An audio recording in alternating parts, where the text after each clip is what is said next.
Assalamu alaikum.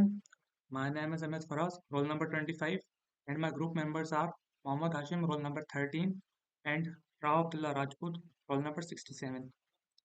So basically today I'm going to discuss my CEP project, that is Automatic Temperature Based Fan Control using 8051 microcontroller. तो हमने एक ऐसा system बनाया है जिसकी basis पे हम फैन की स्पीड को कंट्रोल कर सकते हैं टेम्परेचर की सेंस करके। तो इसको हमने प्रोजेक्ट को क्यों डेवलप किया है? तो जैसे कि हम देख सकते हैं मिडिल ईस्टर्न कंट्रीज में, जैसे इंडिया हो गया, पाकिस्तान या बांग्लादेश, नेपाल वगैरह, तो इनमें जो टेम्परेचर है वो डे एंड नाइट की बेसिस पे रैपिडली चेंज होता रहता है। दिन को टेम्परेचर ज़्यादा होता है और रात को टेम्परेचर कम हो जाता है। तो पहले हम क्या करते थे कि डिमर्स यूज़ करते थे और रिमोट कंट्रोल बेस्ड फैंस को यूज़ करते थे, फैन की स्पीड को चेंज करते थे ताकि एक टेम्परेचर मेंटेन रहे, कूलिंग वगैरह मेंटेन रहे। तो इसमें एक मसला ये था कि हम कभी-कभी वो स्पीड चेंज करना वो भूल जाते थे, जिसकी वजह से हमारी जो जो पावर कंजप्शन होती थी वो ज़्यादा होती थी। तो हमने एक ऐसा सिस्टम बनाया है जो कि ऑटोमेटिकली फैन की जो स्पीड है उसको चेंज करेगा on the basis of temperature, जो कि सराउंडिंग टेम्परेचर होगा रूम का। तो इसमें जो हमने मेथडोलॉजी यूज़ की है वो है simulation first embedded systems development methodology. इस मेथडोलॉजी में हम ये करते हैं कि प्रोजेक्ट बनाते हैं कंप्लीटली सिमुलेशन बेस्ड। हम इसमें कोई भी हार्डवेयर की इम्प्लीमेंटेशन नहीं करते। तो इसमें 5 तरह के डिफरेंट फेजेस होते हैं। रिक्वायरमेंट एनालिसिस होता है, system design and simulation, implementation, testing and validation और डॉक्यूमेंटेशन। रिक्वायरमेंट में हम रिक्वायरमेंट को आइडेंटिफाई करते हैं कि कौन सी रिक्वायरमेंट्स होंगी इसमें, मतलब ऑन द बेसिस ऑफ क्या वो जो हमारा जो कस्टमर होगा वो क्या रिक्वायर करना चाहेगा। जैसे हम उसमें कौन सा PWM यानी कि पल्स विड्थ मॉड्यूलेशन को किस तरीके से हम उसको मॉडिफाई करें, और डिज़ाइन हम उसको कैसे इम्प्लीमेंट करते हैं वो हम प्रोटियस पे डिफाइन करते हैं, प्रोटियस अपन मल्टीसिम पे। और इम्प्लीमेंटेशन में हम उसका फिर्मवेयर डिज़ाइन करते हैं जिसमें हम एम्बेडेड सी का कोड लिखते हैं।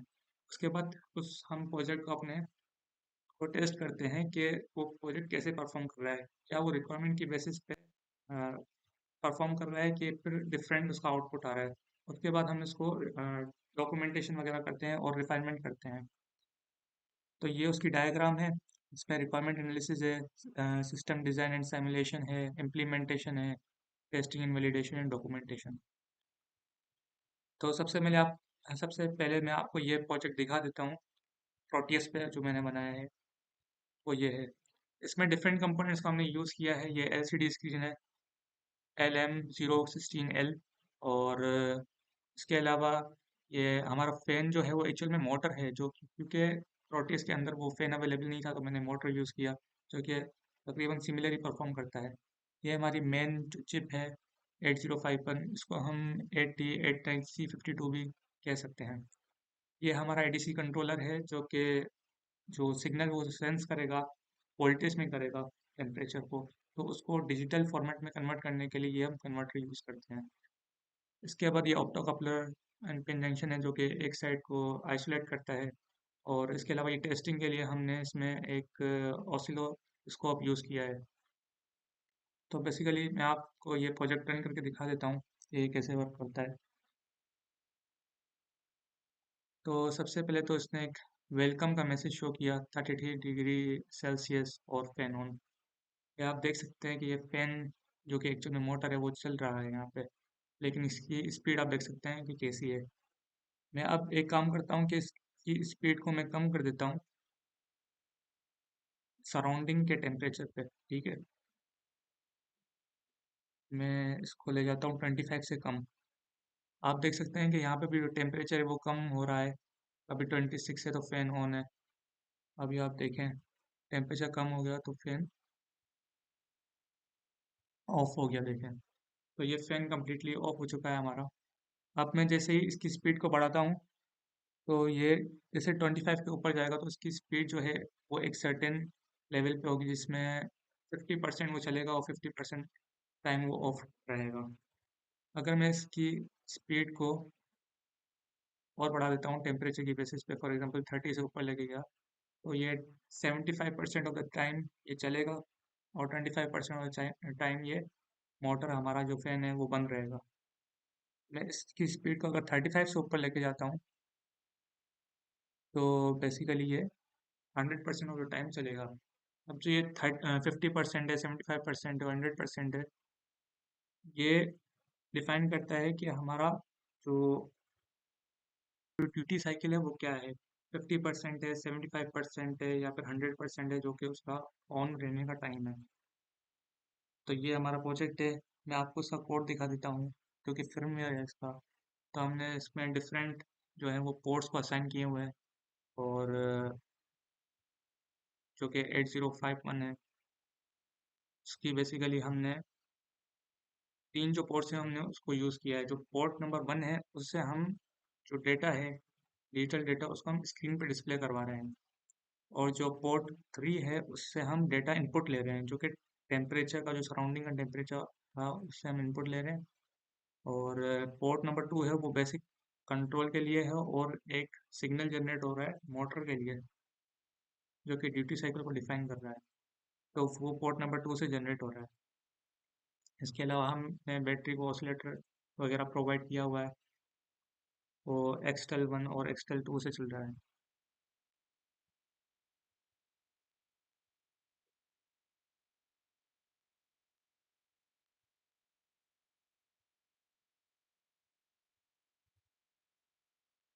ये इसके अंदर ये कंपोनेंट्स यूज हुए हैं। और सिग्नल जो फ्लो हो रहा है उसका डायग्राम ये है। सबसे पहले जो टेम्परेचर है वो हमारा सेंस हो रहा है LM35 सेंसर के थ्रू। अब वो जो वोल्टेज है उसको हमने कन्वर्ट किया है डिजिटल सिग्नल के अंदर ADC 0804 के थ्रू। उसके बाद हमने वो जो इनपुट है वो हमने माइक्रो कंट्रोलर को दिया है। अब माइक्रो कंट्रोलर क्या करेगा, उस टेम्परेचर को LCD स्क्रीन पे शो करेगा यहाँ पे, और उससे हमारे मोटर को भी कंट्रोल करेगा, जो कि हमारा फैन है। तो PWM सिग्नल जनरेट हो रहा है पल्स विड्थ मॉड्यूलेशन के थ्रू, और फैन स्पीड हमारी कंट्रोल हो रही है। की एल्गोरिथम्स हमने इसके लिए डिफरेंट यूज़ किए हैं। इससे हम पोर्ट 3 से ADC कंट्रोल कर रहे हैं, ADC से इनपुट ले रहे हैं। और LCD के लिए हमने पोर्ट नंबर 3 यूज़ की है, और यहाँ से हमने पोर्ट नंबर 2 से हमने उसकी ड्यूटी साइकिल को डिफाइन किया है। अगर जो टेम्परेचर है वो हमारा,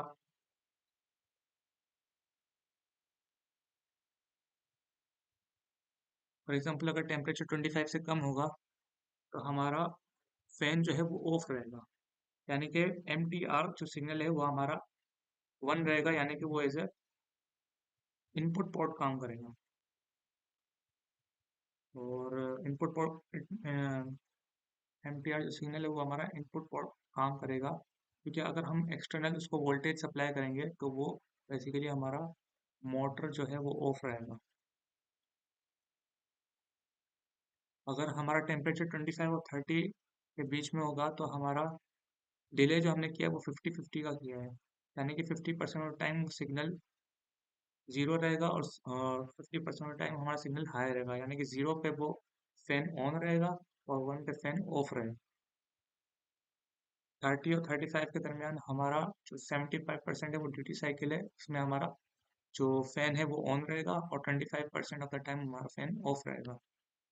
और अबो 35 गया तो हमारा वो कम्प्लीटली ऑन ही रहेगा फैन।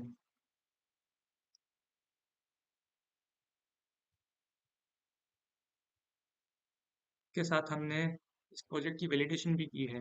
हमने ये चेक किया है कि क्या ये वाकई जो हम जो अज्यूम कर रहे हैं, जो टेम्परेचर है, टेम्परेचर की बेसिस पे वो 50% of time, 75% of the time, या 100% ऑफ टाइम वो फैन जो है वो ऑन रहेगा कि नहीं रहेगा। उसको हमने डिजिटल स्कोप, हमने उसको डिजिटल ऑसिलोस्कोप के थ्रू हमने उसको मेजर किया है। तो जैसे ये फैन अभी ऑन है 36 पे, 36 डिग्री सेल्सियस पे, तो हम इसका ऑसिलोस्कोप दे सकते हैं। अ, आप देख सकते हैं कि इसमें जो वोल्टेज है वो 5 जा रही है। यानी कि हमारा जो सिग्नल है वो हमेशा के लिए ऑन है, मतलब ये ऑफ नहीं हो रहा। अगर हम टेम्परेचर को कम कर देते हैं, जो टेम्परेचर है वो 25 से अबव है, तो हमारा 50% टाइम फैन ऑन है और 50% टाइम फैन ऑन है। अगर हम टेम्परेचर को 30 और 35 के बीच में रखते हैं, तो अब हमारा जो फैन है वो 75% ऑफ द टाइम ऑन है और 25% ऑफ टाइम ऑफ है। अगर हम टेम्परेचर को और बढ़ा देते हैं, 35 से ऊपर कर देते हैं, तो ये कम्प्लीटली ऑन रहेगा हमारा फैन।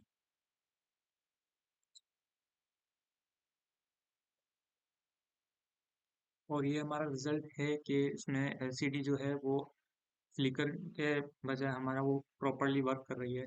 और एनर्जी एफिशिएंसी ये होगी कि 50% सेविंग में हमारा 6 वॉट चलेगा। यानी कि अगर 12 वोल्ट का फैन है तो वो 6 वॉट्स की कंजप्शन ही करेगा। 25% सेविंग में हमारा वो 9 वॉट्स की कंजप्शन करेगा। और अगर वो टेम्परेचर ज़्यादा है रूम का, तो वो कम्प्लीटली ऑन ही रहेगा फैन, तो हमारी कंप्लीट 12 वॉट्स की ही कंजप्शन करेगा।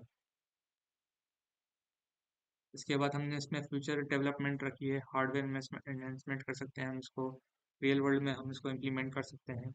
और सॉफ्टवेयर इम्प्रूवमेंट भी कर सकते हैं इसको, वायरलेस हम रिमोट के थ्रू अगर कंट्रोल कर सकते हैं करें तो वो भी कर सकते हैं।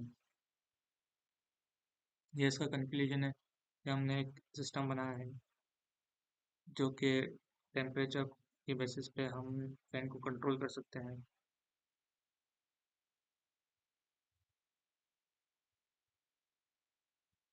अब ये फाइनली इसका सोर्स कोड है जो हमने प्रोवाइड किया हुआ है।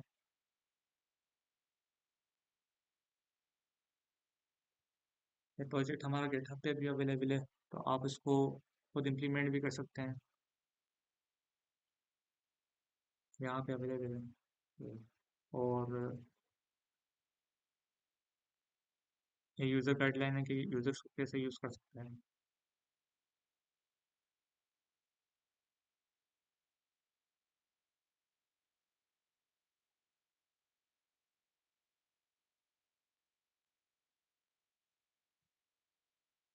यूज़र डॉक्यूमेंटेशन है कि इसको यूज़र कैसे यूज़ कर सकता है।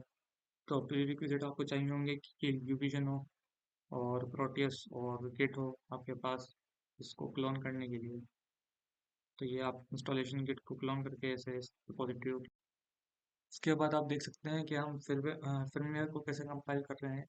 तो बेसिकली प्रोटियस के अंदर, इस चिप के अंदर हम हेक्स फाइल को इंक्लूड कर सकते हैं यहाँ से। तो ये आपको इंक्लूड करनी है, उसके बाद ये आपको जो कोड है वो कनेक्ट सिमुलेशन से। और इसके बाद हम प्रोटियस की जो हम कॉन्फ़िगरेशन करेंगे, उसमें हम जो क्लॉक फ्रीक्वेंसी है वो 12 हर्ट्ज सेट करेंगे और उसके बाद हम प्रोजेक्ट को रन करेंगे तो वो चल जाएगा। उसके बाद हम इसको डिफरेंट तरीके से इसको यूज़ कर सकते हैं, जैसे टेम्परेचर को बढ़ा के चेक कर सकते हैं कि उसमें जो फैन है वो कैसे यूज़ हो रहा है, और टेम्परेचर को कम करेंगे तो टेम्परेचर कैसे बिहेव कर रहा है। और इसके बाद ये कंट्रोल लॉजिक है इसका, ये टेक्निकल स्पेसिफिकेशन है जो मैंने आपको पहले ही बता दी।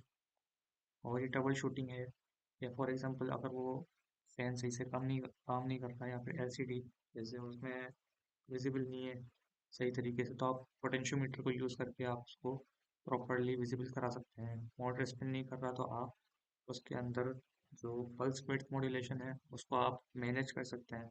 न्यूक्लियर टेम्परेचर शो कर रहा है तो आप एडीसी कंट्रोलर को उसकी वोल्टेज वगैरह को चेंज कर सकते हैं। तो this was our project, so thank you.